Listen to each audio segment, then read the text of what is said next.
Okay, magandang hapon, grade 9.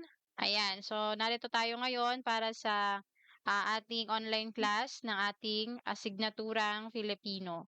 So, bilang panimula, simulan natin yung ating klase sa pamamagitan ng maikling panalangin. Bedriho, maaari mo ba ulit pangunahan yung ating panalangin?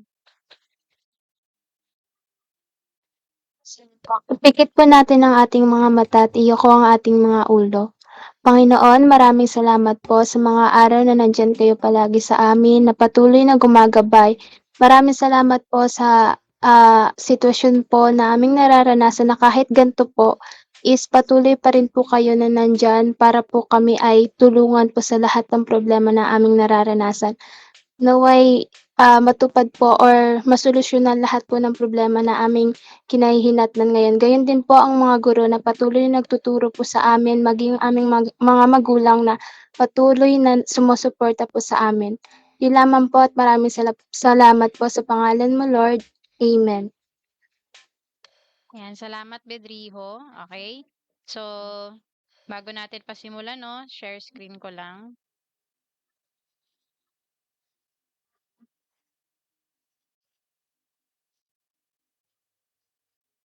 Nakikita ba yung screen, class? Nakikita naman, Yes ayan. po. So muli magandang hapon klase. So narito tayo muli sa ating aralin para sa asignaturang Filipino. Natatalakay muli sa isang kabanata ng Noli Me Tangere.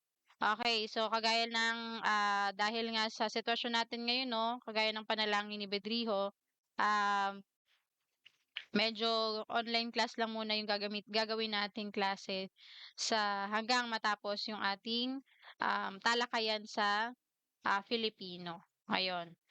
So, ayan. So, ngayon, para sa attendance natin, muli pinapaalala na yung sinend ko po na attendance sa ating mga kani-kaniyang GC, sana po makapaglagay na po kayo ng pangalan ninyo sa mga dumalo po sa ating klase. Ngayon. Ayun, so bago natin simulan 'no, yung ating klase, muli pinapaalala ko po na maaari kayong kumuha ng inyong mga panulat para po sa gagawin nating mga gawain mamaya. Gano'n din po ay sana inaasahan ko na sa buong panahon po ng ating klase ay makikipagkaisa po ang lahat, lalo na po sa ating mga talakayan. Okay, so nakahanda na po ba ang lahat sa ating gagawing talakayan? Ayan, so maaari po kayong mag-unmute kung meron po kayong isasagot, o pwede rin naman po na mag-comment po kayo sa ating chat pane para po sa inyong mga kasagutan. Ayan. So, makikita ko naman siya dahil nakadalawang device ako dito na gamit. Ayun. So, pwede rin po kayong mag-react, no? Kung meron kayong sasabihin, pwede kayong magtaas ng kamay kung kayo ay sasagot. Okay, so kung nakahanda na po ang lahat, pasimulan na po natin ang ating talakayan. Muli, bago natin simulan, syempre, narito muna ang salita natin sa araw na ito. So, pakibasa nga po,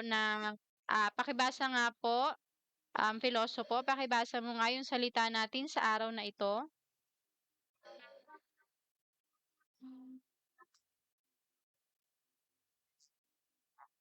Filosopo, makakapag-unmute ka ba?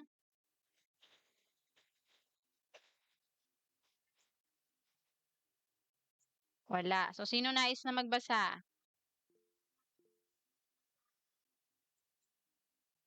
Sige, Sita.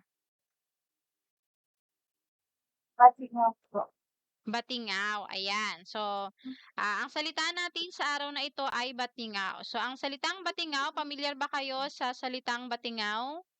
Narinig na po ba ninyo ito? Ayun, so yung iba ay pamilyar sa salitang batingaw. So, pag sinabi nating batingaw, o muli, ang batingaw ay isang uri ng pangalan. Okay, so pag sinabi nga nating pangalan, ano nga po ang pangalan? Ortiz, ano nga ang pangalan? Ang tumutukoy po sa pangalan ng tao, bagay, hayop po, or pangyayari po. Okay, mahusay. Ayan. So, pag sinabi nating pangalan, sa English, yan yung noun or pangalan ng maaring tao, bagay, hayop, or pangyayari. Ayun. So, ito ay isang pangalan na nangangahulugang malaking kampana. Okay. So, pag sinabi nating kampana, nakakita na ba kayo ng kampana? Yes, 'di ba? So, saan natin madalas nakikita ang kampana? Punzal. Saan natin madalas nakikita ang kampana? Sa simbahan po, ma'am. Yes, sa simbahan madalas, 'di ba? Yan yung, kumbaga yan yung pinapatunog pagkatapos ng misa, 'di ba, o di kaya kapag may okasyon, so kampana.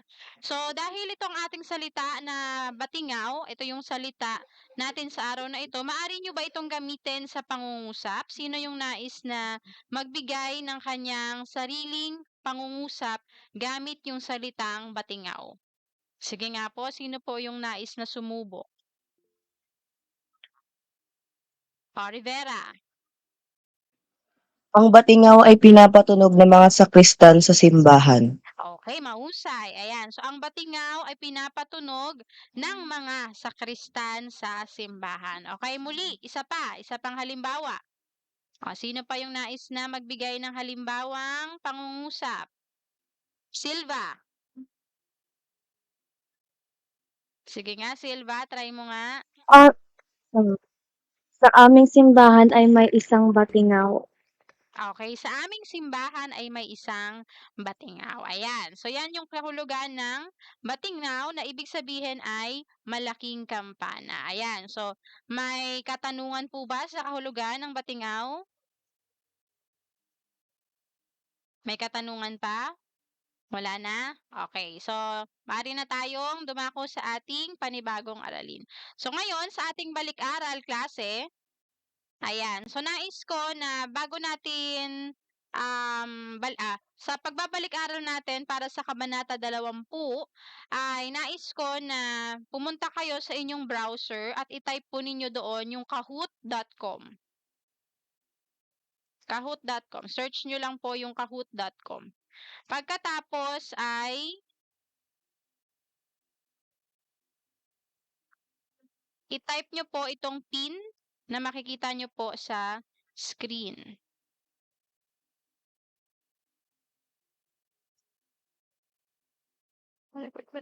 Sorry. Ayan. So, yan po yung pin natin. So, waiting po tayo ng players. Search nyo lang po yung Kahoot, tapos, eto, search nyo lang yan, tapos doon kayo sa,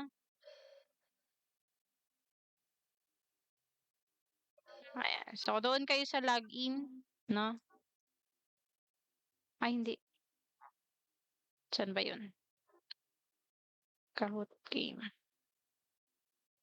Play. Yung play ang ipindutin nyo. Tapos, mapupunta kayo dito. Tapos, i-type nyo lang yung pin na nakikita nyo sa screen. Ayan na, meron na tayong 5 players.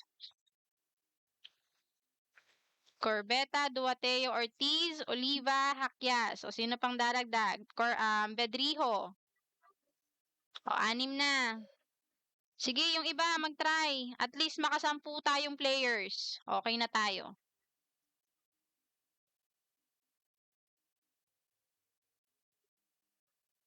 Ayun, so si Cruz. Sino pa? Madali lang naman to, patungkol pa rin to sa tinatalakay natin na kabanata sa No Limit Tangere. Sino si Magic Hamster? Colopano, Porlaes, Cesar, Rivera. Ayun, marami-rami na, 12 na. Okay na, start na tayo. Meron pang hahabol? May hahabol pa ba? Last count, 3 seconds.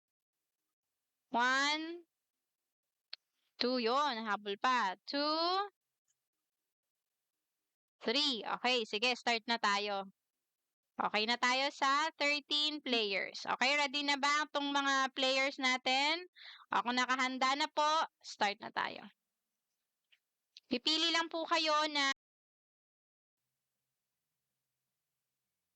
Ayan, pipili lang kayo ng kulay.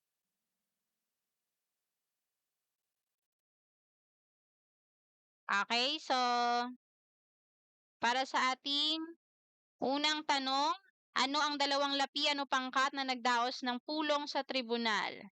Okay, so meron tayong, sino yung ating player dito? Ayun. Sino yung nanalo? Ayun, scoreboard natin, si Hakyas. Pero 0 points. Okay, sige. Doon tayo sa pangalawang tanong.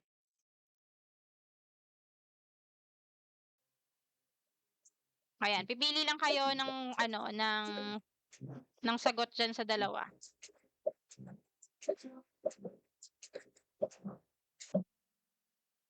Okay, ayun. So meron tayong 30 na nakatama at dalawang may maling sagot. Tingnan natin kung sino ang nanalo. Yun. So, ang nangunguna ay si Oliva. Mahusay. Ayan. Okay, tanong natin sa pangatlo. Sino ang pinuno ng lapiang liberal? Si Don Santiago, Don Rafael, Don Filipo, o Don Crisostomo?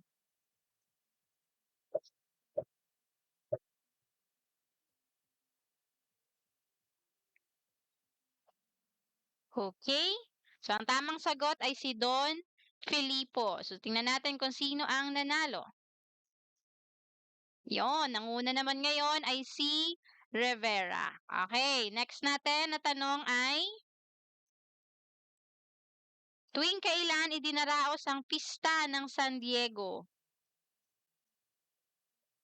Tuwing kailan idinaraos ang pista ng San Diego?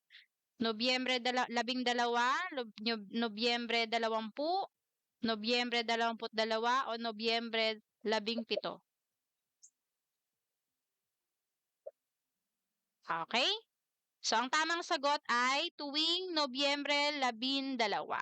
So, meron tayong naka-4 na tamang sagot. So, tingnan natin kung sino-sino ang nangunguna. Ayun, ngayon naman, si Cesar naman ang nangunguna.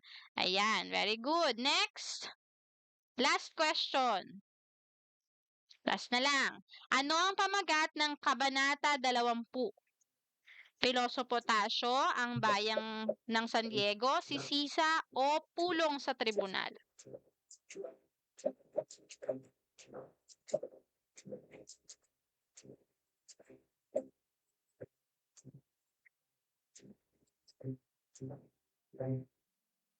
Okay, so ang tamang sagot na pamagat ng Kabanata 20 ay ang pulong sa tribunal. So meron tayong 7 na nakatamang sagot. Ayan, tingnan natin kung sino ang nangunguna. Yon, dito na tayo. Ang nanalo po ay, eto na yung ating top 3.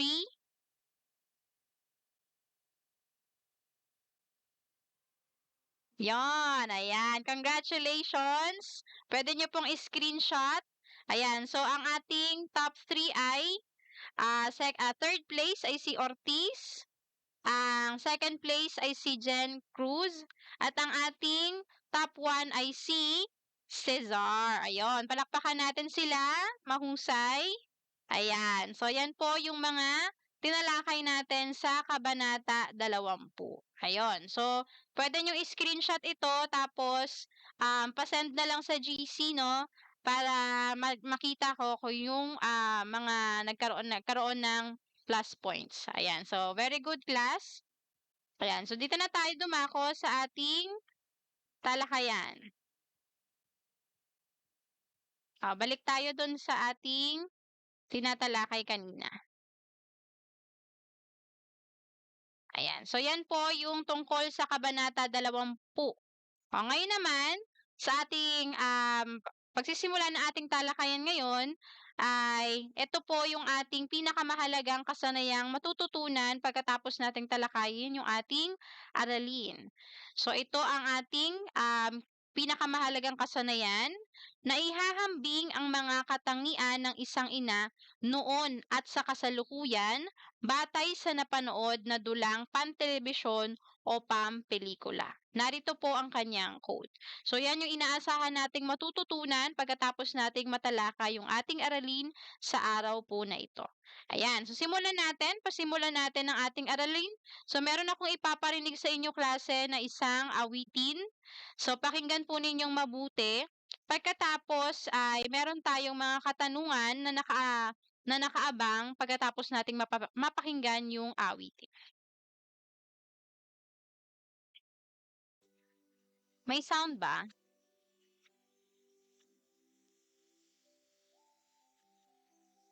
Wait lang.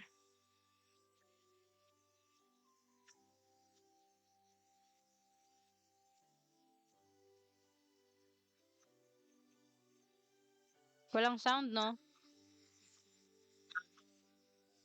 Sa isang katulad mo, Wala pa inang rin. mapagmahal na totoo. Wait lang. Anong ko? I-share screen ko ng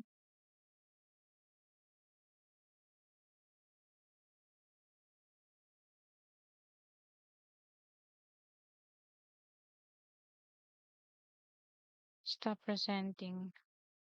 Ulitin natin yung pag-share screen. Wait lang.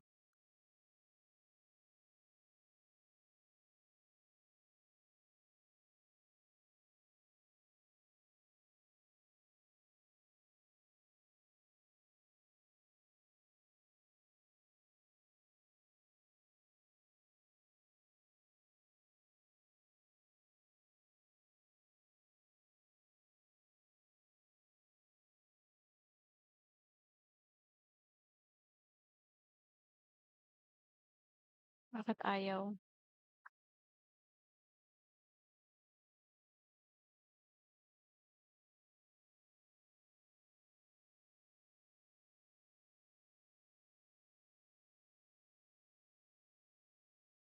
Bakit ayaw paano ba mag-share ng ano dito? Sensya na, ganun talaga pag live. Select a tab.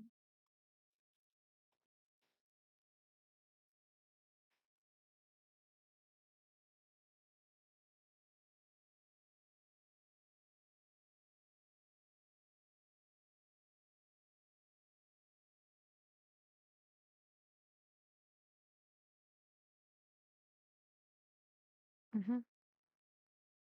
Bakit ayaw? Wait lang ah.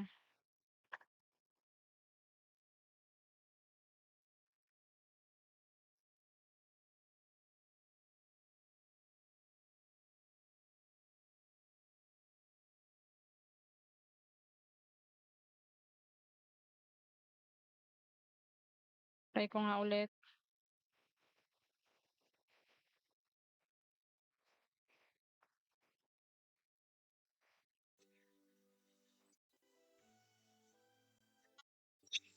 Yan class, meron na ba? Sa isang katulad mo, Wala pa rin. inang mapagmahal na totoo. Lahat ng buti ay naroon sa puso mo. Ito ang Mamuhay medyo man sound. ay handang ialay mo. Walang inang matitiis ang isang ina. Kay dakila at higit na sa lahat. Ang awit mo ay ang sa'yo. Dali lang ha.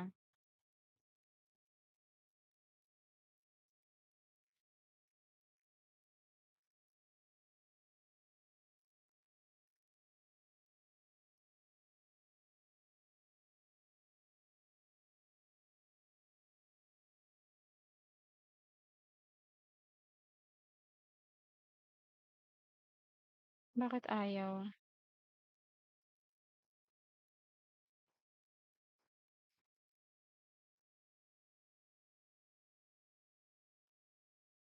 Microsoft Edge tab.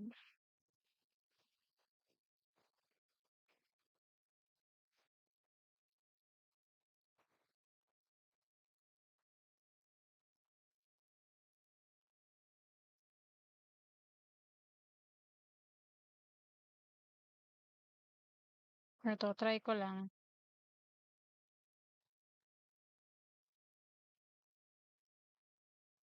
Ito, class. Titiis ang Wala pa isang rin. ina. Hmm. Kay dakila at higit na sa Ipaparinig ko na lang, ha. lahat. Ang awit na Wait lang. Ipaparinig ko na lang sa inyo sa pamamagitan ng audio.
ang inang matitiis ang isang anak. Okay, sige.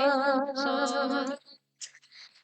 Dakila at higit ka sa stop ko na yung kanina. lahat. Ang awit Ayun. So, batay sa napanood klase, ayun, or napakinggang awit, no? Ano yung pamagat ng awit na ating pinakinggan? Yes, Cruz. Awit kay inay po. Okay, so awit kay inay. So pagkatapos natin class na mapakinggan yung awit, no? Ang awit kay inay. So ano yung naramdaman mo o naisip mo habang pinapakinggan mo yung awitin? Ano yung naramdaman mo? O, Rivera. Ano po ma'am, yung lahat po ng pagod na ibinigay po ng mga magulang natin para po sa atin. Yung pag-aalaga po nila para sa atin ma'am. Yun po.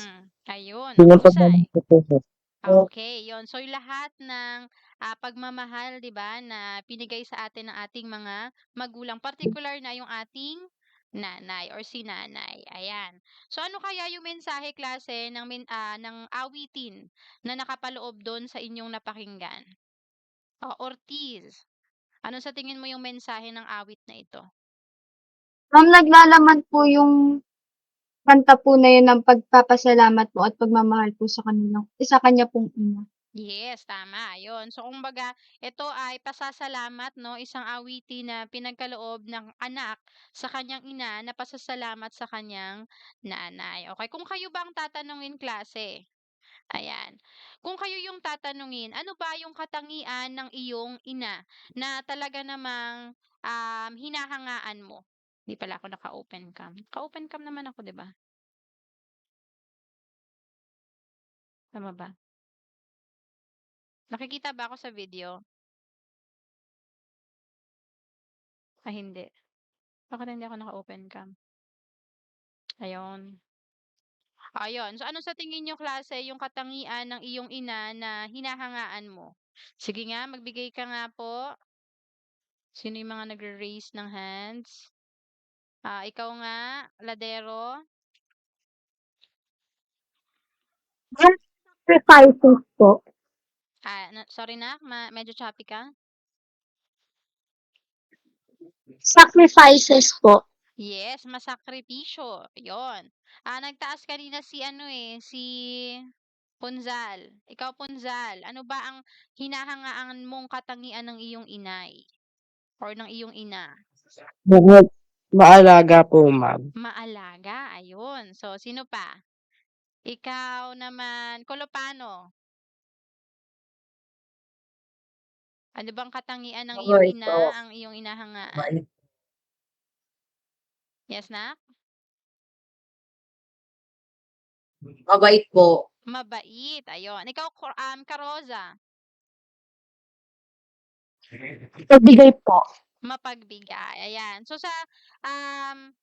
Siyempre alam naman natin 'di ba na yung mga katangian na yun ng ating mga nanay is yun yung mga talagang hinahangaan natin sa kanila. Kumbaga, handa nilang isakripisyo, handa nilang ibigay yung mga pagmamahal 'di ba at pag-aaruga na kailangan natin bilang kanilang mga anak para nang sa ganun ay maalagaan nila tayo ng mabuti. Ayun. So, yun yung mga katangian na pinagmamalaki natin or hinahangaan natin sa ating mga nanay. Ayan. So, batay dun sa, ayun, nabanggit na natin, no? So, kung kayo klasong tatanungin, yung batay dun sa mga nabanggit yung katangian ng iyong inay, um, ano ba yung nais mo doon na mahubog sa iyong mismong pagkatao at bakit? Yes, Cruz. Pagiging responsable po. Kasi para Pagiging po sa responsable. ano po, 'pag naging responsable po ako, feeling ko po parang mas dadali pa po yung mga pinagdaraanan ko rin po sa buhay. Yes, tama, mahusay, 'di ba? Kung yun yung lagi na pinapangaral sa atin ng nanay natin, 'di ba? Yung maging responsable, hindi lang sa pag-aaral kundi maging sa buhay, lalo sa mga gawaing bahay, 'di ba? Tama 'yon. Sino pa? Ikaw, Bedriho. Yung pagiging matatag po, ma'am. Matatag. Okay, bakit?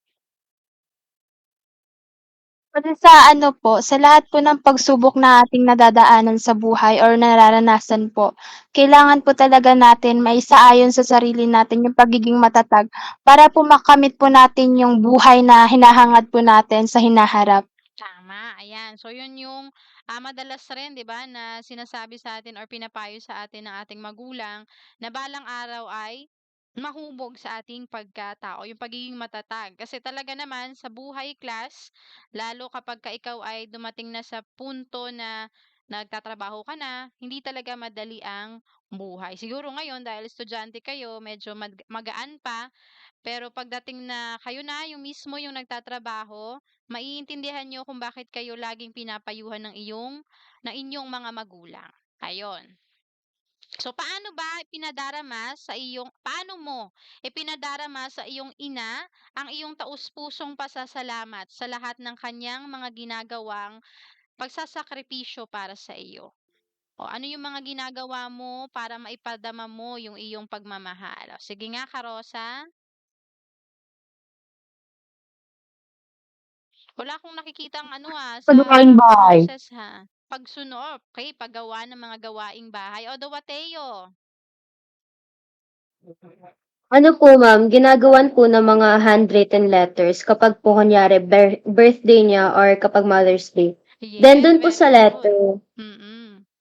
ine-express ko po dun yung gratitude ko sa pag-aalaga niya sa akin bilang anak niya. Ayun, tama yun. So, dapat ganun din tayo, class. Kasi, yun yung parang madaling paraan para ma-express natin yung pagmamahal natin sa ating mga magulang. Pwede kayong magsulat through letters or di kaya naman bigyan nyo sila ng regalo, yung kaya nyong regalo, di ba? Ayun. So maganda yon. Magandang pamamaraan yun para ipadama yung ating taos-pusong pasasalamat. O, last na lang. Sige nga, pakinggan ko nga si Mandap. Ikaw, Mandap. Paano mo ba pinapadama ang iyong pagmamahal or yung taos-puso mong pasasalamat sa iyong ina o sa iyong magulang? Binibigyan po ng galang.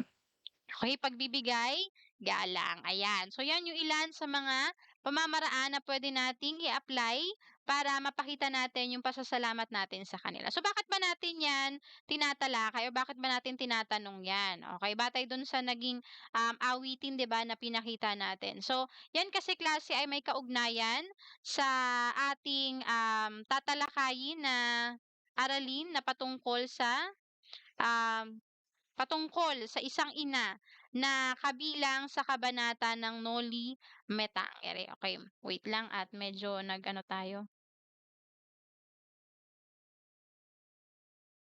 Tuloy natin yung ating pagtalakay.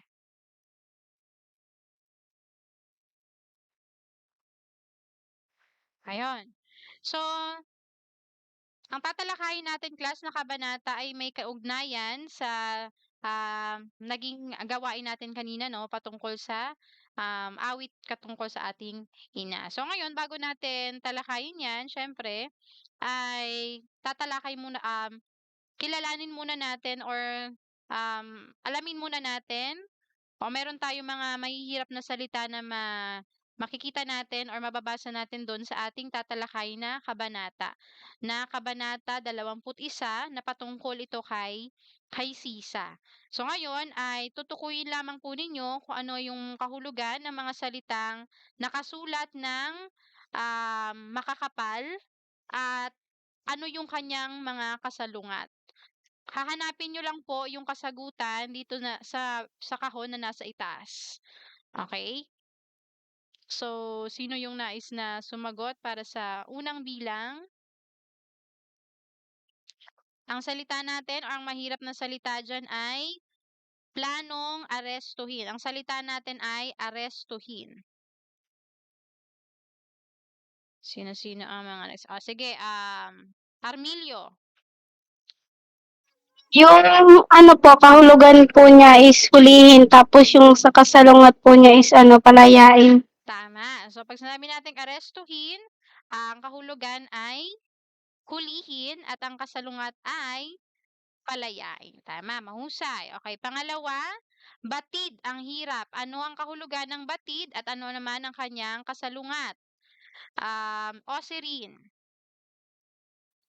Yung kahulugan po ng batid ay alam, tapos yung kasalungat naman po, lingid sa kaalaman. Tama, ayan. So, batid, ibig sabihin alam, at ang kasalungat naman ay lingid sa kaalaman. Sumunod, nanunuyang tingin. Sige nga, Cesar, ikaw nga ang sumagot. Yung kahulugan po ay nang-iinsulto, tapos yung kasalungat naman po ay pumupuri. Pumupuri, tama. So, nanunuyang tingin, ibig sabihin ng nanunuya ay nang iinsulto, tama. At ang kasalungat naman nito ay pumupuri. Okay, next. Nabuwal dahil sa pagod. Ano ang kahulugan ng nabuwal at ano ang kanyang kasalungat? Ibang kamay naman. O, pwede mo bang sagutin, Porlahe? Anong number po? Nabuwal dahil sa pagod.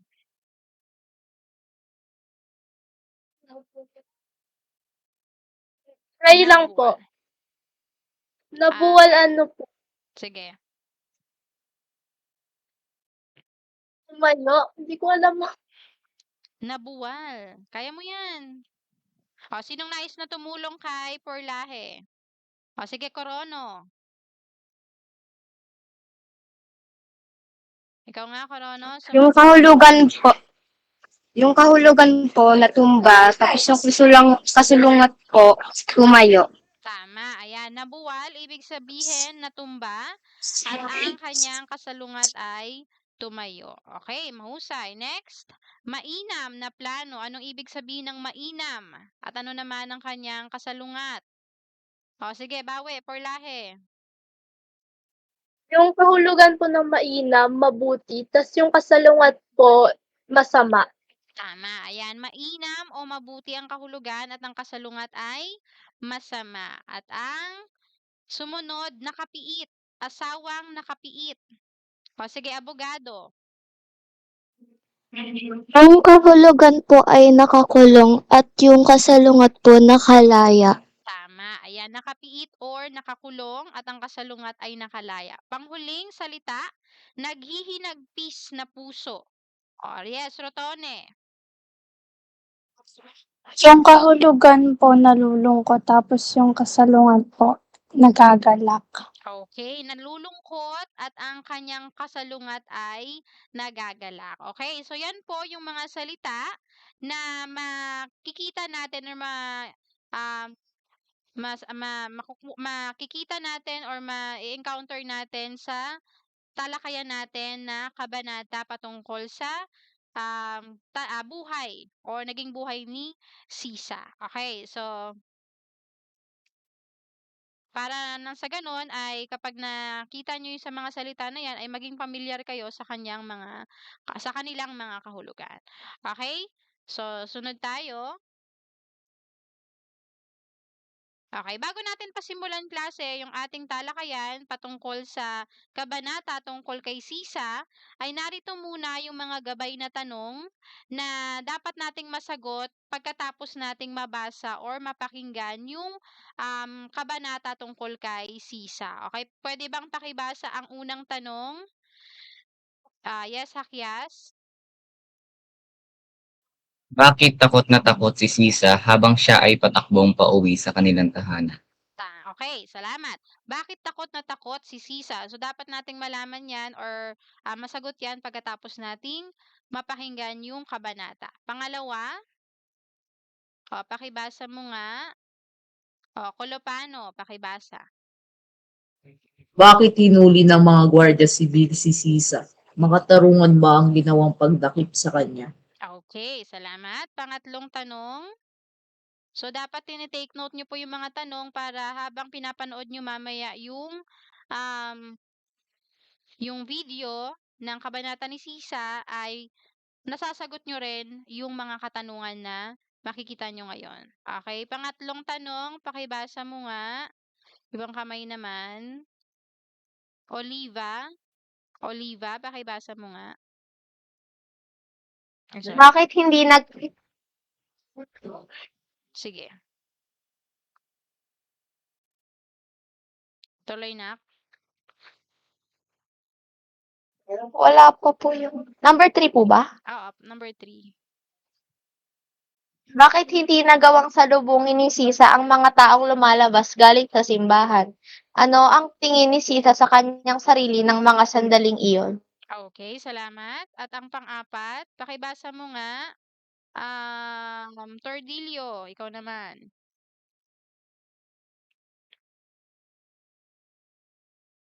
Tordillo, nandyan ka ba? Pang-apat na tanong.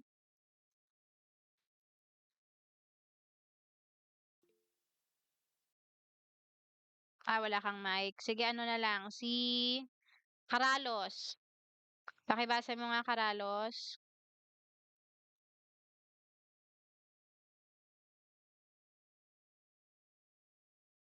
Karalos, meron? May mic ba?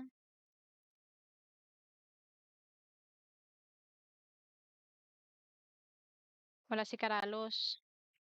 Sige, si ano na nga lang. Rinyos. May mic ka, Rinyos?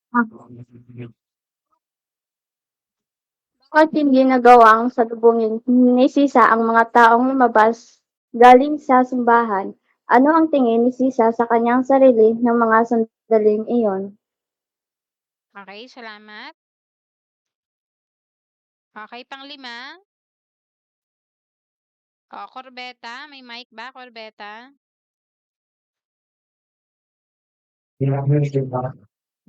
Kung ikaw ang nasa kalagayan ni Sisa, ano-ano kaya ang posibleng aksyon ang gagawin mo upang kahit papaano ay may paglaban ng iyong karapatan?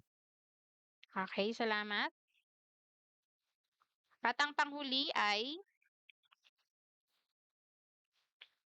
pakibasa mo nga, Punjal, pakibasa. Nangyayari pa rin ba sa kasalukuyan sa ating lipunan ang mapait na sinapit ni Sisa? Patunayan. Okay. Ayan. So, sa number 6 class, dapat mapatunayan natin yung nangyayari sa kasalukuyan, lalo na sa lipunan natin, yung mga nangyaring mapapait na pangyayari sa buhay ni Sisa. Ano-ano yung mga nangyayari sa kasalukuyan na kagaya ng nangyari kay Sisa. So, yan yung mga gabay na tanong na dapat nating masagot pagkatapos nating mapanood or mabasa or masaksihan ang buhay ni Sisa. So, tatalakayin natin ngayon ay ang kabanata 21 na pumapatungkol sa kwento ni yung mga tauhan na makikita natin dito ay una, syempre si Sisa. Okay, makikilala natin dyan yung katangian ni Sisa. Okay, pangalawa, ayan, ano yung mga naging papel ng mga gwardiya sibil dyan? Okay, at ang pangatlo ay ang alperes. Okay, so ano ang naging papel ni ang alperes sa kabanata na yan? Okay, so ngayon ay babasahin natin ang kwento ni Sisa. Okay, so halimbawa klase na hindi nyo po mapanood or hindi nyo marinig yung audio dito, isi-send ko ulit sa GC class ha, para doon nyo po panoorin yung video. Pero ipi-play ko na lang din dito.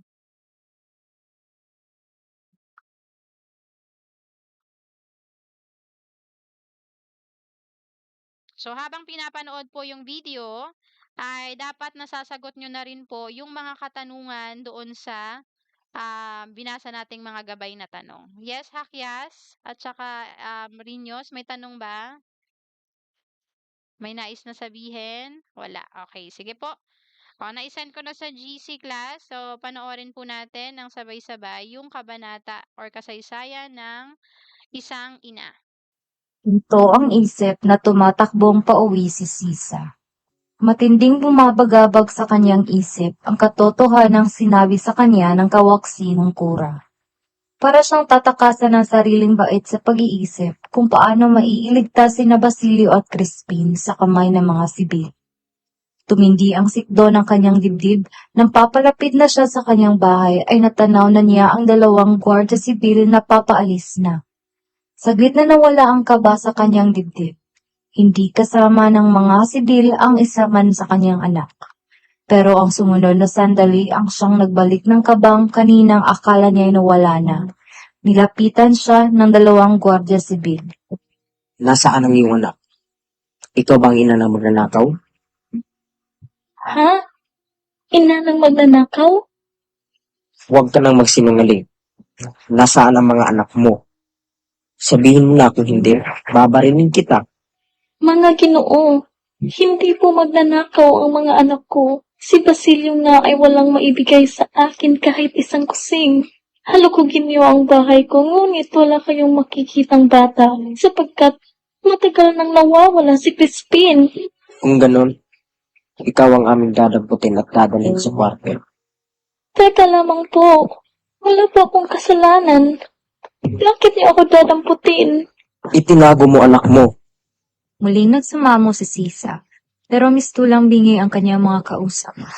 Pinakiusap ni Sisa na payagan siyang mauna ng ilang hakbang sa mga sibil habang sila ay naglalakad patungong kwartel kapag sila ay nasa kabayanan na.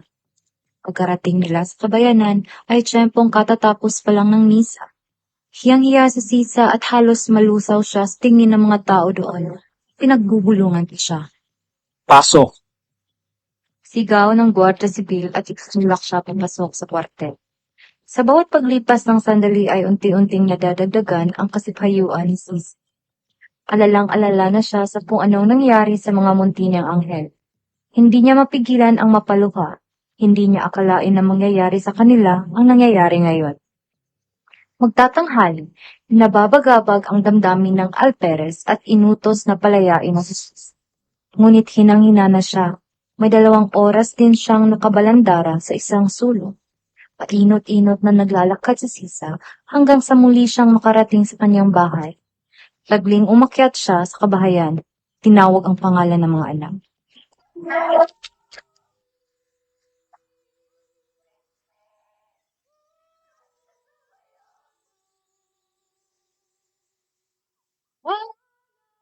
Paulit-ulit, parang sirang plaka.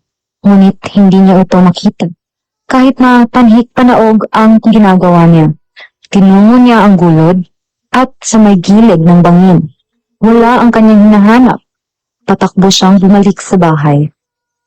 Mga anak ko, andito na si nanay. Natapunan niya ng pansin ang isang pilas ng damit ni Basilio na may bahid ng dugo. Hawak ang damit, pumanawag siya ng bahay at tiningnan sa sikat ng araw ang pilas ng damit na babahira ng dugo. Nilulukob ng matinding nerbiyos ang buong katawan. Ano na ang mangyayari sa kanyang mga anak? Hindi madulumat ang nararamdaman niyang kasiphayuan. Naglakad-lakad siya kasabay ng pasaglit-saglit na pasigaw ng malakas. Ang banta ng pagkabaliw ay unti-unting lumalamon sa kanyang buong pagkatao. Kinabukasan, nagpalaboy-laboy sa lansangan si Sisa.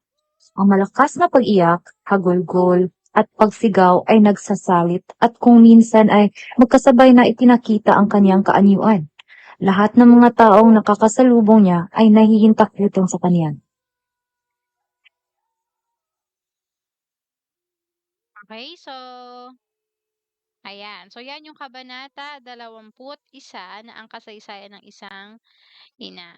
Okay, so napakinggan po ba ninyo or nabasa po ninyo or napanood niyo po yung video na sinend ko sa GC kung sakaling hindi man nasundan dito sa ating screen? Okay, yan. Ayun.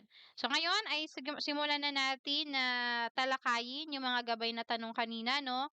Para nang sa ganon ay mas unti-unti natin or masuri nating mabuti yung nilalaman ng akda. Okay, doon muna tayo sa unang tanong. Sino yung nais na magbasa ng unang tanong at ibahagi rin yung kanyang opinion patungkol dito? Sige nga po. Sige nga, Ladero, pakibasa yung tanong pagkatapos ibahagi ang iyong sagot.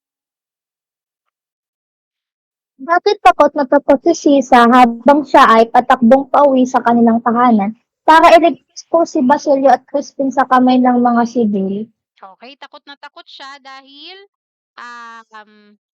baga kinakabahan siya na baka hinuli na ng mga gwardiya sibil yung kanyang anak na sino yung nais na hulihin doon? Basilio po tapos si Basilio. Crispin. Okay, si Basilio. Okay. So si Basilio yung si Crispin yung pinagbibintangan kasi dito na magnanakaw, okay? Tapos, kasama doon na tumakas ay si Basilio. Okay? So, may iba pa bang kasagutan? Para sa unang bilang? O, abogado, may nais ka pa bang ibahagi para sa unang tanong? Okay na? Ayon.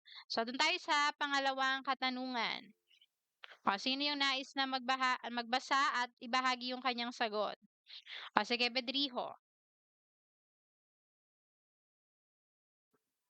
Bakit hinuli ng mga gwardiya sibil si Sisa? Makatarungan ba ang ginawang pagdakip sa kanya? Para po sa akin, ma'am, bakit hinuli po si Sisa ng gwardiya sibil? Kasi po naniniwala po yung mga gwardiya sibil na tinatago po ni Sisa yung anak po nila na pinagbibintangan na magnanakaw. Kaya po sa halip na yung mga anak yung nais kunin or hulihin po ng gwardiya sibil, si Sisa na lang po yung hinuli nila yun nga po, iniisip nila na itinago nila ito. Itinago niya yung anak niya po. Okay, tama. At about naman po sa makatarungan ba yung ginawa ng pagdakip ng mga gwardiya sibil sa kanya, para din po sa akin ay hindi rin po. Bakit? Ano po kasi ma'am, unang-una po sa lahat sa Bibliya, kapag wala pong, sapat na ebidensya or makatarungan po na patunay kung sino po ba talaga yung gumawa or nagnakaw po talaga ng, tinutukoy po ng Guardia Sibil ay hindi po dapat nararapat na mambintang kaagad sa mga tao na yun. Kaya po pangalawang dahilan din po kasi ma'am, hindi naman po lingid sa ating kaalaman na hindi po si Sisa yung nagnakaw, maski po yung anak po niya ay hindi po sila yung nagnakaw po ng sinasabi po ng Guardia Sibil. Tama, ayan. So, hindi talaga siya makatarungan. How about Akyas? Meron kang nais na ibahagi? Parehas lang din po yung sagot ko, ma'am. Ayun, salamat. Okay. So, bakit hinuli? Dahil nga, kagaya ng sagot ni Bedriho, no? Dahil nga sa pinagbibintangan ng mga Guardia Sibil na itinago ni Sisa yung kanyang anak na si Crispin na pinagbibintangan naman ng mga Guardia Sibil na nagnakaw, okay, ng salapi sa kanilang simbahan. Ayun. So, yun yung binibintang doon sa pamilya nila Sisa. So dahil nga wala silang makita na bata doon na si Crispin, so si Sisa na lang yung kanilang nais na hulihin. Okay, so hindi siya naging makatarungan dahil kagaya din ng nabanggit ni Bedriho, no, na hangga't walang matibay na patunay, so doon sa pagkakataong yon, hindi siya naging makatarungan dahil nga wala silang matibay na ebidensya na talaga bang ayun. So hindi talaga siya naging makatarungan dahil nga sa um yung paghuli nila kay Sisa, hindi naman si Sisa yung tunay na may kasalanan. So, hindi puwedeng angkinin ng isang ng magulang yung kasalanan maari ng kanyang anak. So, hindi siya naging makatarungan sa part na yon. Okay? So, yan yung ating pangalawang katanungan. Mahusay, Bedriho. Okay, pangatlong tanong. Sino yung nais na magbasa at ibahagi yung kanyang kasagutan? Sige, Ortiz. Bakit hindi nagawang salubungin ni Sisa ang mga taong lumalabas galing sa simbahan? Ano ang tingin ni Sisa sa kanyang sarili ng mga sandaling iyon? Ma'am, yung mga naramdaman po ni Sisa that time po is halos po matunaw na po siya sa kahihiyan. Yes, tama. And ang maaari pong tingin niya po sa kanyang sarili ay mababa po at saka po parang wala pong karapatang lumapit yung mga tao sa kanya dahil po nga para pong sa tingin po ng mga tao is para po siyang kriminal, parang gano'n. Tama, ayun. So, kumbaga kahit sino naman, 'di ba? Ayun, 'di ba? Kahit sino naman, 'di ba? Halimbawa makita ka na tawag dito, dinakip ng mga Guardia Civil halimbawa sa atin sa panahon natin ngayon mga pulis, 'di ba? So talagang pagka halimbawa nakikita mo na yung mga tao na nag-uusap-usap, 'di ba, na ano yung mga pinag-uusapan nila, ano yung mga binubulong-bulong nila. So talagang kagaya ng nabanggit ni Ortiz na talagang matutunaw ka sa kahihiyan or manliliit ka sa iyong sarili, 'di ba? So ganun yung naramdaman ni Sisa kaya hindi niya magawang salubungin yung mga taong lumalabas galing sa simbahan. At the same time, kumbaga nanliliit siya sa paningin ng ibang mga tao doon na nakasaksi sa pagdakip sa kanya. Okay, so yan po, mahusay Ortiz, maraming salamat. Okay, doon tayo sa pang-apat na tanong. Ay, parehas lang pala. Okay. So, dun tayo sa panglimang tanong. Panglimang tanong na tayo. Sino yung nais na sumagot? Basahin muna tapos ibahagi yung kanyang sagot. Anyone? Yes. Hakyas naman. Sige. Kung ikaw ang nasa kalagayan ni Sisa, ano kaya ang posibleng aksyon ang gagawin mo upang kahit papaano at may paglaban mo ang iyong karapatan? Para po sa akin, kung ako man po ay nasa kalagayan is, ipaglalaban ko po na ang mga anak po ni Sisa ay nawala pong kasalanan dahil alam naman po talaga natin na hindi po talagang anak ni Sisa ang kumuha po ng ng ang nagnakaw po ng pera sa may sa Okay. Oh, so pinagbibintangan kasi dito si Crispy na nagnakaw ng salapi do'n sa simbahan. Ayun, kumbaga siya yung pinagbibintangan dito ni Padre Salvi na siya yung nagnakaw. Ayun. So, okay na, Takyas, may dadagdag ka pa? Okay na, ayun. So kung ikaw ang nasa kalagayan ni Sisa 'no, ano-ano yung mga posibleng aksyon ang gagawin mo upang kahit paano ay maipaglaban ang iyong karapatan? So kagaya nga ng nabanggit ni Hakyas 'no, so maaari niya yung ipaglaban sa pamamagitan ng, kumbaga hindi hindi dapat na kagaya ng ginawa ng mga gwardiya sibil na, yung pagbibintang, okay? So puwede niyang ipaglaban yung karapatan ng kanyang mga anak sa pamamagitan ng kung may kakayahan lang si Sisa sa panahon na yon 'no. Yun nga lang kasi wala kasi siyang kakayahan kaya parang inako na lang niya yung kasalanan ng kanyang anak, ayun. At ang panghuli, okey, pang-anim na tanong, nangyayari pa ba sa kasalukuyan sa ating lipunan? O yan, so nais ko na magbahagi kayo diyan ng mga, nakikita ninyong mga sitwasyon or mga isyung panlipunan na nakikita niyo na kagaya ng sinapit ng pamilya ni Sisa or kahit kay Sisa na lang mismo. O sige, Cruz. Sa ano po ma'am, 'pag ano po, yung 'pag mahirap ka po parang wala ka pong karapatan na magsabi ng opinyon mo, parang mas mapagbibintangan ka po nila kasi wala Mm. wala ka kung gano'n. Tapos mas napapakita rin po sa kalagayan ni Sisa yung judgment po ng tao pagdating sa isang topic kahit wala naman po talaga silang alam. Tama, ayan. So, nangyayari talaga siya sa kasalukuyan, 'di ba, na parang ngayon, 'di ba, yung napakalupit ng hustisya pagdating sa mga mahihirap, 'di ba? Ayun. So, may maidadagdag ka, maraming salamat, Cruz. Mahusay ang iyong kasagutan. How about the Wateo? Ano po ma'am, yung mga mayayaman at makakapangyarihan, sila na po yung kumokontrol sa justice. So, Tama. whenever gusto nilang magpakulong or mag mamintang sa isang tao, kayang-kaya po nilang gawin kasi makapangyarihan sila. Tama, ayan. So, kumbaga, dahil nga sa mayayaman, no, tama yung sinabi ni Duwateo na sila na yung nagkokontrol, 'di ba, sa hustisya. Okay, how about mismo sa sinapit ni Sisa? Bukod kasi kay Sisa na hinuli siya ng mga gwardiya sibil, yung after nun, yung nangyari sa kanya na ano ba yung naging naging resulta nung mga pangyayari na yun kay Sisa? Ano nga yung nangyari sa kanya nun? Siya ay Nabaliw. nabaliw, yes. 'Di ba nabaliw siya aside sa, ano yung mga reason bakit nabaliw si Sisa dun? Bukod sa bukod sa nakulong siya, ano pa yung naging, um, yung nasa likod nun ng pagkabaliw niya? Silva?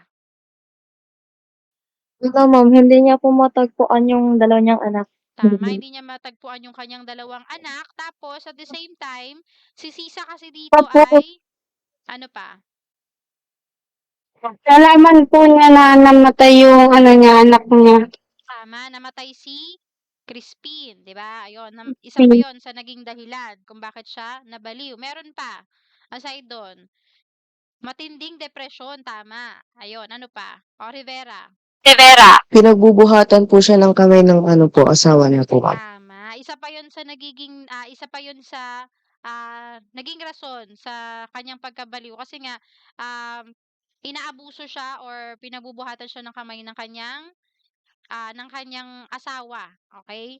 So, hindi naging mabuting asawa yung kanyang asawa dito kaya parang siya na lang dito yung nag-aaruga at nagmamahal sa kanyang dalawang anak, okay? So, yun yung parang, um, bukod sa yun yung history ni Sisa, bukod sa pagkakulong at yung pagkawala ng kanyang dalawang anak, okay? So, sa kasalukuyan ba nangyayari yung pang-aabuso na yun, class, sa isang isang ina sa isang ina? 'Di ba nangyayari siya sa kasalukuyan, 'di ba? Ayan. So, kung ano-ano ba yung mga mga pang-aabuso na ginagawa sa halimbawa sa isang babae? Anyone? O sige, Ortiz? Ma'am, ano po, yung sa pilitan pong pakikipagtalik. Ayun, yung sexual na pang-aabuso. Ano pa? Meron ding pisikal na pang-aabuso, 'di ba? Ano pa? Duateo. Verbal po, ma'am. Verbal, okay. Or yung maaring sa emosyonal na pang-aabuso rin yon, yung verbal. Ayun. So, yun yung ilan lamang sa mga kasalukuyang mga pang-aabuso na nararanasan ng mga kababaihan sa kasalukuyan. So, ngayon class, ayan. So, meron ako ritong ito ay ginawang pag-aaral, no, ng ito ay isang statistics, no, tungkol sa ito ay galing sa Philippine Statistic Authority or PSA, na kung saan ay ito yung um, statistiko or pag-aaral sa mga kababaihan, porsyento ng mga kababaihan na nakakaranas ng violence. O, pag sinabi nating violence, ano ba ang violence? Bedriho.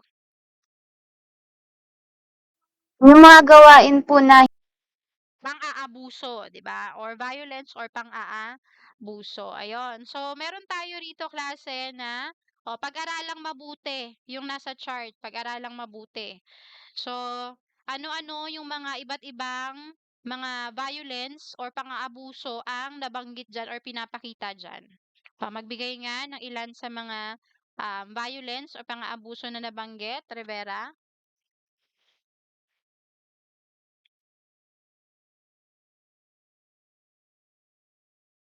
So, Constantino. sexual violence po. Okay, sexual violence, ilang percent? 2.3% po. Okay, 2.3%. Ano pa? Protone. Emotional violence po. Okay, emotional violence. Okay, ilang porsyento? 15.2%. 15.2%. So, yung emotional violence, kabilang na dyan, class, yung nabanggit kanina, sino ba yun? Nagbanggit, yung verbal violence. Okay, so syempre, kapag ikaw ay napagsasalitaan ng mga masasama, di ba? So, ang emosyon yung tina-target sa'yo niyan, or yung nagkakaroon ka ng emotional na depression patungkol doon. Okay, ano pa? Cesar. Physical violence. Okay, physical violence, ilang porsyento? 6.4%. Okay, 6.4%. So, tandaan yung mga yan, ha? At meron pa, dito sa pinakailalim ay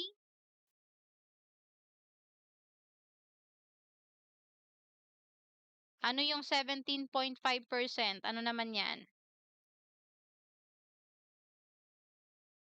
Bedriho.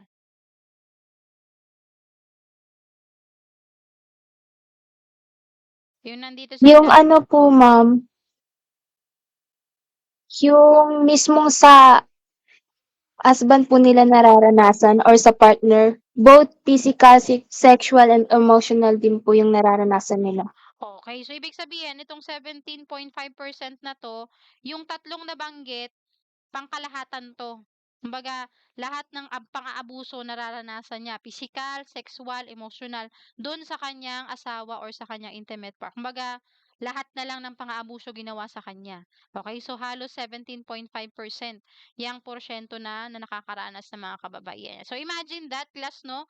So makikita pa rin talaga natin na nangyayari pa rin pala talaga siya sa kasalukuyan. Ngayon, napag-aralan na, no, natandaan yung mga porsyento. Ngayon, tingnan natin dito, class. Okay, batay dun sa binanggit natin kanina na mga porsyento, so nais ko na gawin ninyo itong chart, klase. So may makikita kayong chart dyan. Tukuyin po ninyo saan natin ilalagay yung mga porsyento na nabanggit kanina At, ilan ba yung porsyento na nabanggit kanina? Ilang porsyento yon? Meron lang tayong 4, 'di ba? 4%. So, pero dito kasi class kung mapapansin niyo, may 5 na legend yung tawag dito, yung nasa gilid, yung nandito sa gilid. Okay, tukuyin niyo kung saan dapat ilagay itong physical na pang-aabuso dito sa loob ng graph or sa chart. Tapos saan ilalagay yung sexual na pang-aabuso hanggang sa ilan naman yung hindi nakakaranas. Ko-compute po ninyo class. Ilalagay po ninyo dito yung bahagdan or yung porsyento na karapat-dapat dito sa loob ng chart na to. Sige nga, paunahan na lang. Pakisend po yung sagot ninyo sa GC. Or kahit sa chat pane. Kopyahin nyo yung chart, tapos ilagay po ninyo yung tamang porsyento. Batay dun sa nabanggit kanina.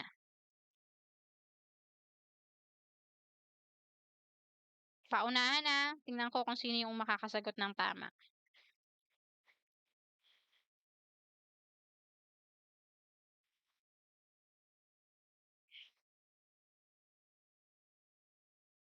Gusto bang balikan yung kaninang chart? O hindi na? Natandaan naman. Gustong balikan? Sige, ito. Bigyan ko kayo ng 5 seconds. 1, 2, 3, 4, 5. Okay. Sige. Sige nga, pakisend nga sa GC yung tamang sagot.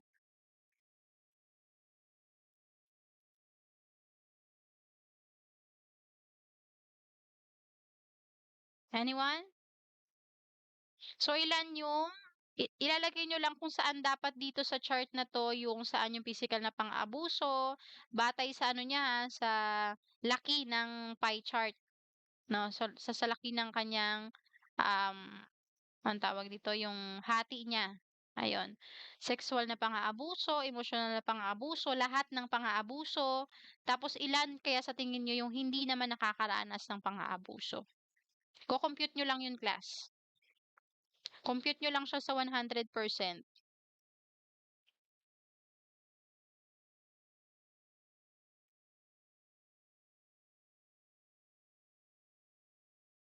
Okay.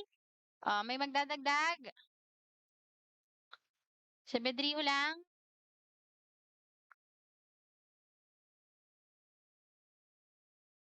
Wala na? Okay, tama yung sagot ni Bedriho, no? So, sa physical na pang-aabuso, saan natin siya dapat ilagay dito? 6.4. 6.4. Saan banda? Bedriho, saan banda? Dito sa pie chart. Sa kanan po sa pinakataas. Ayan. So, dito siyang part, no? Ayan. So, ditong part. 6.4. Ay, sorry. 6.4 dito. Tapos, sexual na pang-aabuso ay 2.3%. So, dahil siya may pinakamaliit na porsyento, no? So, dito natin siya ilalagay. Emotional na pang-aabuso, 15.2. So, saan natin siya ilalagay? Dito natin siya ilalagay. Sumunod siya na may pinakamalaking porsyento. At yung may pangkalahatang pang-aabuso ay 17.5.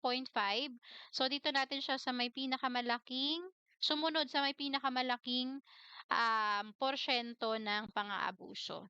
Okay? At syempre, sa pinaka may malaki, okay? May malaking bahagdan or may malaking hati, no? Okay, tama ba yung computation niya? So, paano mo kinompute yan, Bedriho? Ano po ma'am, una muna po, kung ano yung mga nakasaad po na violence o pang-aabuso po na nakalagay po sa statistics po na binigay nyo, pinag-a-add ko po muna sila. So, yung 15.2, 2.3, 6.4, and 17.5% po pinag-add ko with total of 41.4%. So, Okay. after po nun ma'am, yung hindi naman po nakaranas ng pang-aabuso, ang gagawin lang po, yung total 100% kasi po buong par yan. So, 100% minus 41.4% is equal to 58.6% po. Yun po yung hindi nakaranas ng pang-aabuso. Okay, mahusay. Ayan, palakpakan natin si Bedrio. Okay, so yung hindi nakakaranas ay may 58.6% na porsyento. Okay, kahit paano, 'di ba? Malaki pa rin naman yung porsyento ng hindi nakakaranas. Yun nga lang, meron at meron pa rin talaga sa bansa natin na may nakakaranas ng pang-aabuso. Okay, so may tanong po ba rito, class? May tanong ba? May katanungan pa po ba? Wala na. Okay, so proceed tayo sa susunod natin. Okay, so ngayon naman, klase, so tingnan natin kung talagang nasundan yung ating talakayan tungkol sa kabanata ni Sisa, no? So dito, susuriin lang natin yung kaisipang tinataglay ng ating binasang akda.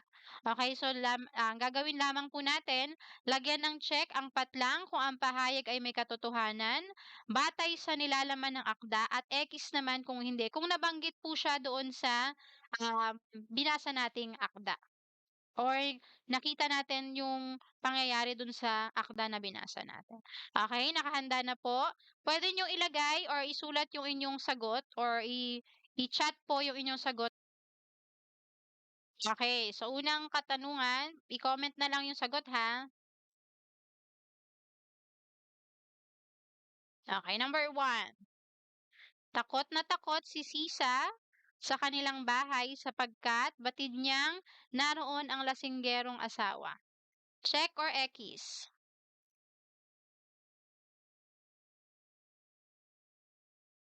Nabanggit ba siya sa akda? Okay, so ang tamang sagot ay X. Okay, bakit ba takot na takot umuwi si Sisa? Ano yung kinakatakutan niya? Yung kanyang asawa ba? Kakyas? Hindi po, ma'am. Kasi po ang kinakatakutan po yung kinakatakutan po ni Sisa po, ma'am, is yung kung nakuha na po ba ng mga Guardia Civil yung mga anak po niya. Okay, so yung Guardia Civil yung kanyang kinatatakutan doon. Okay, next, pangalawa. Comment lang yung sagot. Tinulungan si Sisa ng mga kapitbahay nang makita siyang dinadakip ng mga Guardia Civil. Okay, obviously ito ay X. So hindi siya tinulungan. Bagkus, anong ginawa ng mga kapitbahay? Ha, Silva? Pinag-ano lang ma'am, ginudge po nila. Ginudge or ni Marites nila, 'di ba? Mga Marites yung mga kapitbahay kasi. Ayun, next, number 3. Iniwasan ni Sisa ang taong galing simbahan na kanyang nasalubong. Iniwasan ni Sisa ang mga taong galing simbahan na kanyang nasasalubong dahil sa kahihiyan. Okay, iniwasan ba?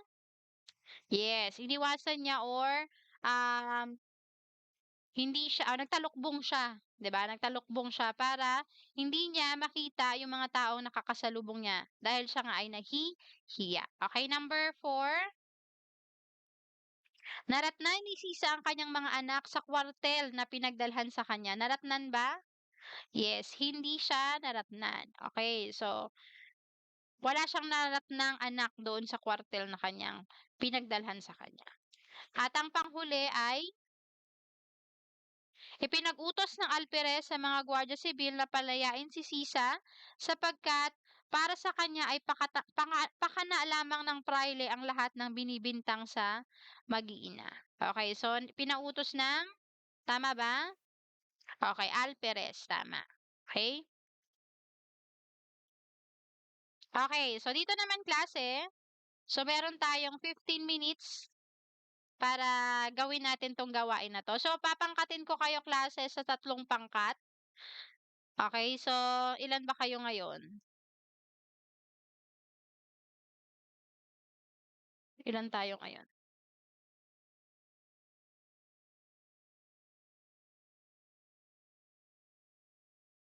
Meron kayong, ilan tayo?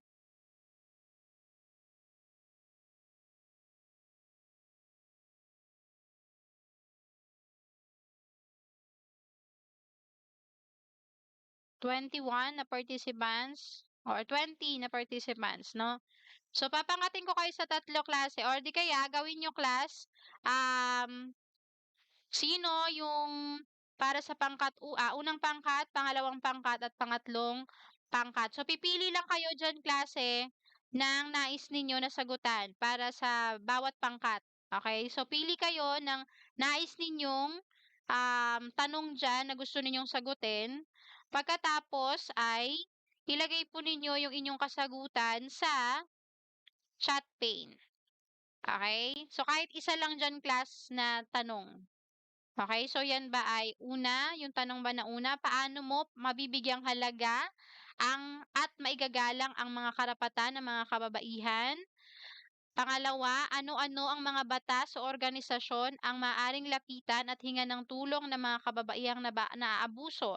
At ang pangatlo ay, ano-ano ang mga mental at pisikal na naidudulot sa mga naaabusong kababaihan? So, yung inyong magiging kasagutan klase ay isulat ninyo sa mag-e-end na kasi itong ating call, no?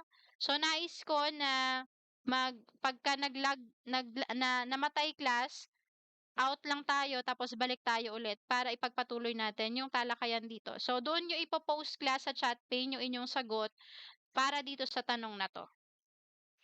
Pili lang kayo ng kahit isa, ha?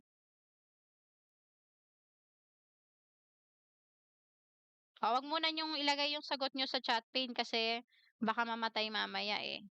So, i-comment nyo lang siya pagka bumalik tayo mamaya ulit. Ay, sorry.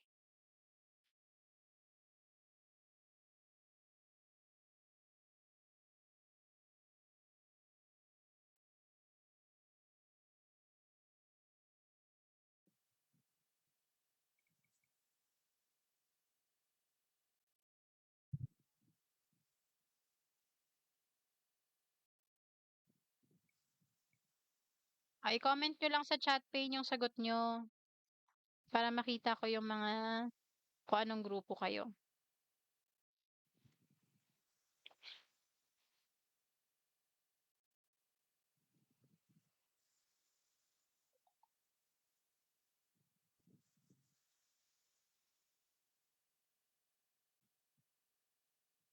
Okay, meron ng sagot si Kakyas, saka si Constantino. O, lahat dapat ha, mag-comment. O, bigyan ko kayo ng 3 minuto para i-comment. Kahit isa lang dyan.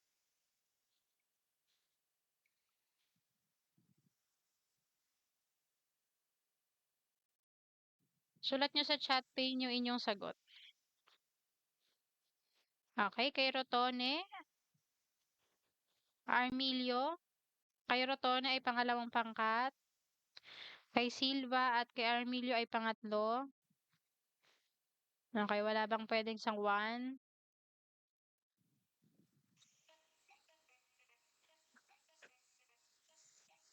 Okay, kay Carosa ay pangatlo.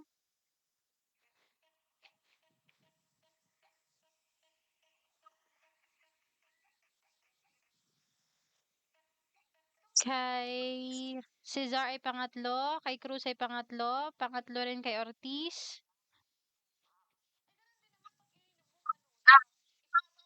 Okay, kay Porlane ay pangatlo. Bakit pagka yung yung nasa ibabaw kasi hindi na siya mag-flat feed. Ginawa niya kasi, lagay niya sa ilalim niyo whip cream. E di, May naka-open ng mic. Effect. Eh, mas nakakatipid ka pag nasa may nagbablog ata. Si Constantino. Yeah. Mute Hindi natin niya si na alam. Constantino. Ayan.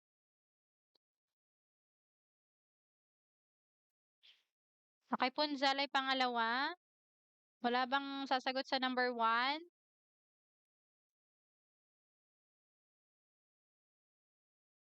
Ayun, kay Abogado ay number 1. Meron pa, ilan na tayo? May mga hindi pa nagsagot. Asan na yung iba?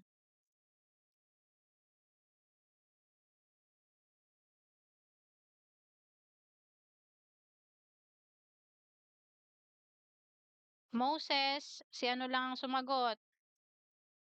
Si Armilio lang, tsaka Armilio lang. Nasaan yung iba? Puro ito. Kay Corono, pangalawa. Colopano, dalawa. Kay Rivera, pangatlo. Kay Constantino. Constantino at saka si Armilio lang ang sumagot, tsaka si Corono. Asan na yung iba? Sagot ng iba.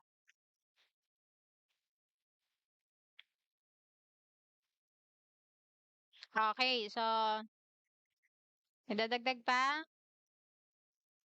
Screenshot ko yung mga sumagot ha. Pang recitation to.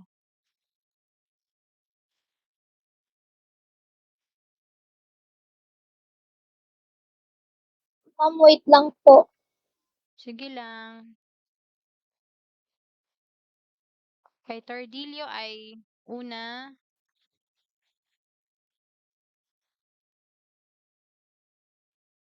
Okay. Oliva, pangalawa.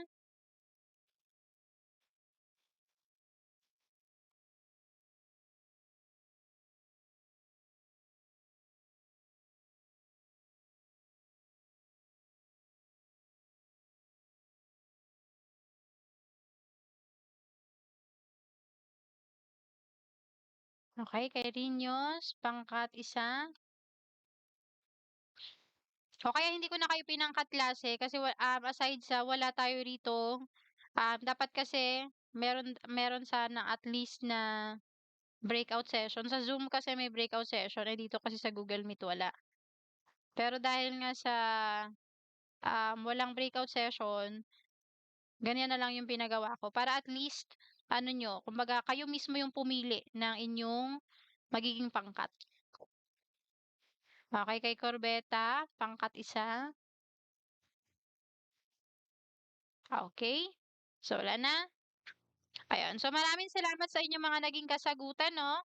Okay. So, isa-isahin natin yung mga naging kasagutan nyo para sa unang pangkat. So, paano mo mabibigyang halaga at maigagalang ang karapatan ng mga kababaihan? Okay. So, pipili ako rito ng mga nagustuhan kong sagot. So, nais ko na basahin mo yung iyong kasagutan para sa unang pangkat. O, Tordillo. Sige nga, Tordillo. Maaari mo bang iparinig sa lahat ang iyong naging kasagutan? Ay, wala kang mic. O, Corbeta na lang, since ikaw ay isa sa may pinakamagandang sagot dyan. Huwag mo sabihing wala ka ring mic. Pangkat isa. Respetuhin ang kanilang opinyon at desisyon. Pagpapalakas ng batas ng pantay na pagtrato. Okay, mahusay. Ayan. So, yan yung nais na gawin ni Corbeta na para maipakita niya yung kanyang pagpapahalaga at paggalang sa karapatan ng mga kababaihan. Maganda rin yung sagot ni Abogado. Sige nga, Abogado, basahin mo nga yung sagot mo.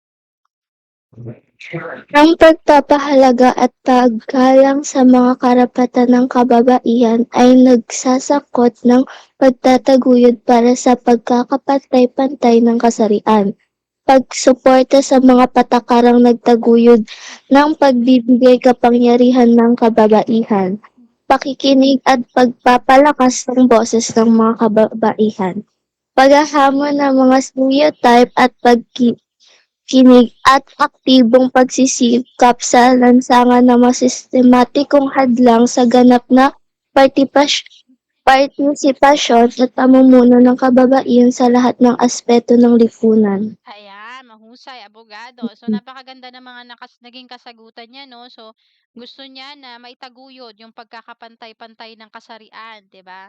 Pagsuporta at sa mga patakarang nagtataguyod ng pagbibigay kapangyarihan ng kababaihan. Yes. Paghahamon ng stereotype at pagkiling, ano yon? Stereotype, pag sinabi nating stereotype, ano ba yan? Yung, kumbaga, ano ba ibig sabihin ng stereotyping? May idea kayo?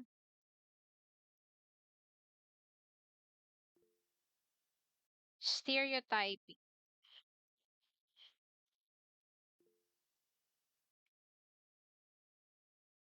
Parang judgmental po. Yes, pag-judge or pagbibigay ng tawag dito, yung inaano mo siya, nilalagyan mo siya ng label, 'di ba? Kumbaga halimbawa, si ano na 'to is dahil siya ay babae, siya ay mahina, parang gano'n yung ibig sabihin ng stereotyping, 'di ba? Kumbaga nilalagyan mo siya ng label na nagbibigay ng, parang nagju-judge dun sa tao na yon. Okay, so yun yun. Ayun, so yun yung ilan sa mga naging kasagutan 'no, para sa unang pangkat. Pangalawa naman, okay, halos marami kasi yung sumagot sa pangatlo 'no. So sa pangalawa, ang ilan lang naman sila yung sumagot sa pangalawa. Unahin natin kay Rotone. Rotone, maaari mo bang ipaliwanag kung ano itong, binanggit mo na batas patungkol sa, organisasyon na pwede nating lapitan o hingan ng tulong pagdating sa kababaihang naaabuso? May ideya ka ba diyan sa binanggit mo na 'yan? Opo, ayan po yung sa Article 2004 yung 9262 po, about po sa kapag ang isang babae at ang kanyang anak po ay nakakaranas ng pang-aabuso mula sa lalaki or sa kanino man pong tao, puwede po nilang puwede po nilang kasu na puwede po nilang kasuhan para po malaban yung karapatan nila at maituwid kung ano man po yung nararanasan nilang pang-aabuso mula sa tao na yun, ayun lang po. Tama, ayan. Salamat, Rotone, 'no. So 'yan, may batas tayo patungkol diyan. Kung halimbawa nakakaranas, may kakilala kayo nakakaranas ng pang-aabuso, pwede natin siyang i-report pala. Ayan. So next, oh, meron pa ditong sumagot ng pangalawa, si Punjal. Oh, sa pangalawa, maaari mo Yung Philippine Commission on Women po, ma'am. Ito mm. ay isang ahensya ng gobyerno na nakatuon sa pagtataguyod ng karapatan at kapakanan ng kababaihan sa Pilipinas. Mm. Ayun. So, meron din tayo na, komisyon. Ibig sabihin puwede tayo ditong lumapit sa ahensya na 'to ng gobyerno. Okey, mahusay, Punjal. Meron pa dito si Colopano, ayan, nagbanggit rin siya ng organisasyon. Ito ay ang Gabriela. Maaari mo bang ipaliwanag itong organisasyon na 'to, Colopano? Ano bang meron dito sa Gabriela? Yung Gabriela po is yung nakatuon po sa mga issue at pagsulong ng mga karapatan ng mga kababaihan. Tama, ayun. So, yun yung, parang pangkat sila or organisasyon, tama na, kung saan pwede natin lapitan din kapag halimbawa nakakakita tayo or nakakaranas tayo ng pang-aabuso. Okay, sila yung madali nating malapitan, yung pangkat or organisasyon ng Gabriela. Okay, meron pa dito si, Oliva. Pangalawa rin yung kanyang napili.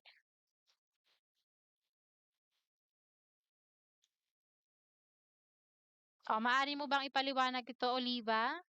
Itong nabanggit mo na, Republic Act 7877, Anti-Sexual Harassment. Anong meron dito sa batas na 'to?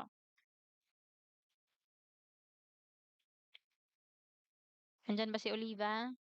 Nawala ng data si Oliva. Okay, so 'yan ay naglalayo naman sa anti-sexual harassment. 'Yan naman yung halimbawa, nakaranas tayo ng harassment, sexual harassment, 'di ba? So pwede natin na i-report yung mga gano'ng bagay. Halimbawa, na abuso ka, kahit sino ng abuso sa'yo, pwede mo siya agad na report. Okay, so 'yan yung ilan sa mga, batas na pwede nating lapitan or, puwede tayong lumapit or sumangguni sa mga batas na 'yan or organisasyon na 'yan kung sakali man na nakakakita tayo or nakakaranas tayo ng pang-aabuso, lalo na sa mga kababaihan.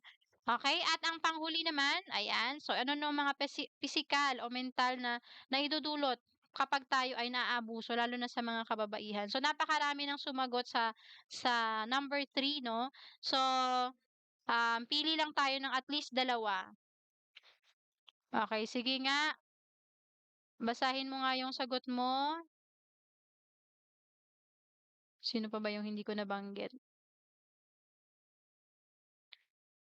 Si Rinyos. Ay, panguna pa pala. Una pala yung sagot mo.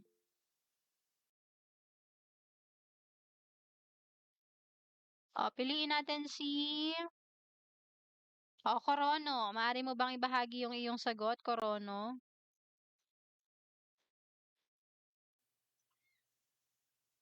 Maaaring magdulot ng depression, anxiety, etc. Sa physical naman po ay injury, sexual abuse, health complication, etc.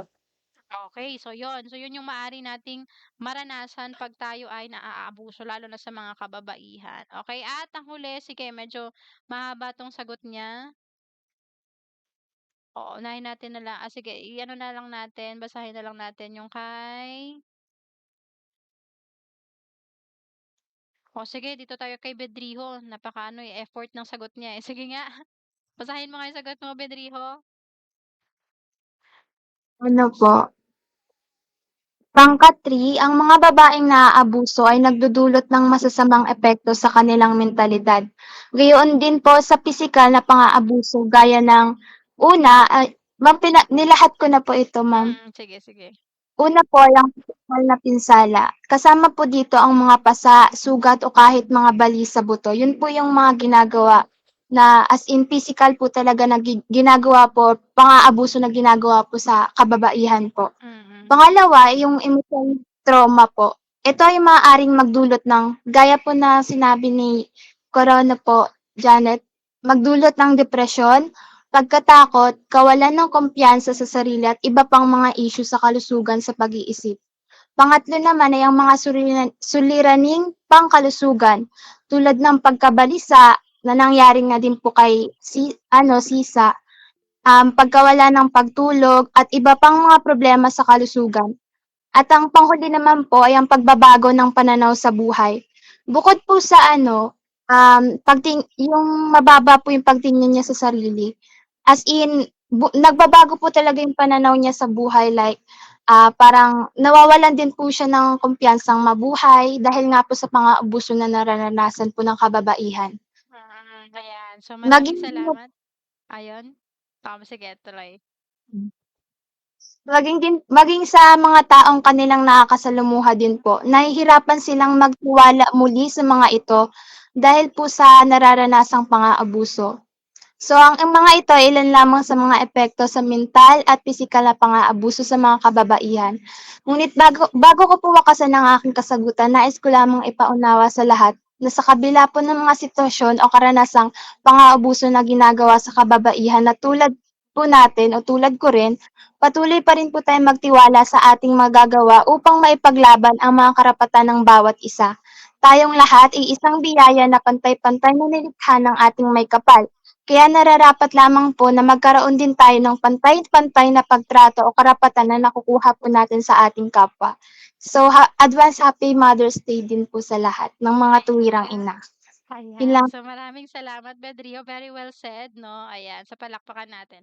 So yan yung ilan sa mga mental at physical na maaaring maidulot lalo na sa mga naaabusong mga kababaihan. Ayan, so I hope na may natutunan kayo, no? So bago natin wakasan, so muli nating balikan lamang yung mga tinalakay natin, no? So sino yung pangunahing tauhan natin dito sa ating kabanatang binasa? Si? Yes, Cesar? Sisa po.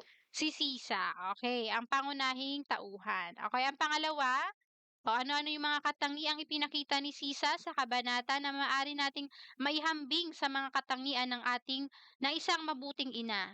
Okay, ano yung pwede nating maihambing na katangian ni Sisa doon? O, Hakyas. Maunawain po, ma'am. Maunawain, Silva.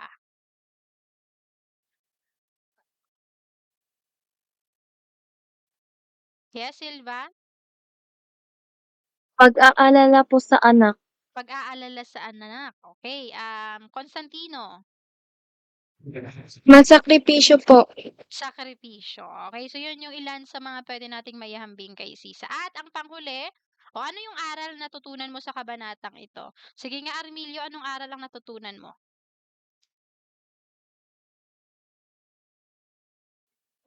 Po, pahalagahan po natin yung mga magulang po natin habang kasama pa po natin sila. Okay, maraming salamat. Okay, how about Rinyos? Gusto ko marinig kung may natutunan ka ba, Rinyos? Andyan pa si Rinyos?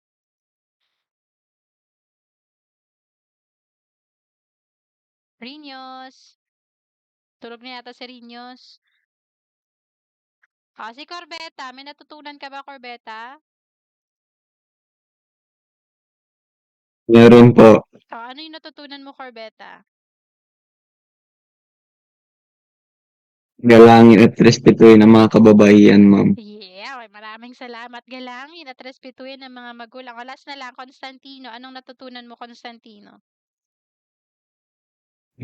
Ano po, ma-appreciate po natin yung mga ginawa at mga ginawa at sinakripisyo sa atin ng mga ina natin. Ayun. So, maraming salamat, no? So, I hope na talagang natutunan or may natutunan kayo dito sa ating naging talakayan. At bilang panghuli, ayan. So, meron tayo dito na gawain. So, ito ay magiging assignment nyo na lang. Nakasama po ninyong ipapasa yan bukas ano bang araw ang retrieval? Friday pala yung retrieval, no? So, ilagay na lamang po ninyo ito um, sa papel, sa papel na lang. Tapos, ito kasi class ay gagawa kayo ng awitin ninyo, ng isang awitin patungkol sa, ano ba yun? Instruction natin. Wait lang. Hindi ko pala nalagay yung instruction. Ayan. So, susulat kayo class ng isang tula. Okay? Susulat kayo ng isang tula na inihahandog ninyo para sa inyong ina. Okay? Tapos, lalagyan niyo siya or lalapatan niyo siya ng himig. Siguro pero dito sa himig class, ire-record niyo na lang siya send niyo na lang sa GC yung naging yung tono na nilapat niyo. Pwede kayong maglapat ng tono ng sariling composition or pwede rin naman na ilapat niyo yung sa ibang mga kanta na paborito ninyo tapos ilapat niyo dun sa tula na ginawa ninyo para dun sa inyong ina. So, narito yung mga pamantayan natin dyan. So, syempre, yung nilalaman ng tula, ang puntos niyan ay 4 na po. So, yung tono himig, okay, 30% yan o 30%. Tapos, kaugnayan ng pamagat ng tula sa tema ng awit. So, dapat may naka-align din yung pamagat ng tula ninyo dun sa tono or sa tema ng awit na ilalagay po ninyo or ilalapat po ninyo. So, ang kabuuang porsyento ay 100%. So, ipapasa nyo na lang yan, class, dun sa retrieval natin, yung mismong tula. Kahit yung tono, kahit to follow na lang siguro yung tono, no? Pero yung pinaka-output na tula, ipasa po ninyo sa Friday. Lagyan nyo na lang ng pangalan, tapos yung class observation, lagay nyo class observation, petsa ngayon, tapos lagyan nyo na lang ng pagtataya. Okay po, malinaw klase? Malinaw po ba? May mga katanungan bago tayo magtapos? Okay, so maraming salamat po sa inyong masiglang pakikipagkaisa. Bago tayo matapos, okay lang bang mag-picture taking naman tayo? Remembrance lang.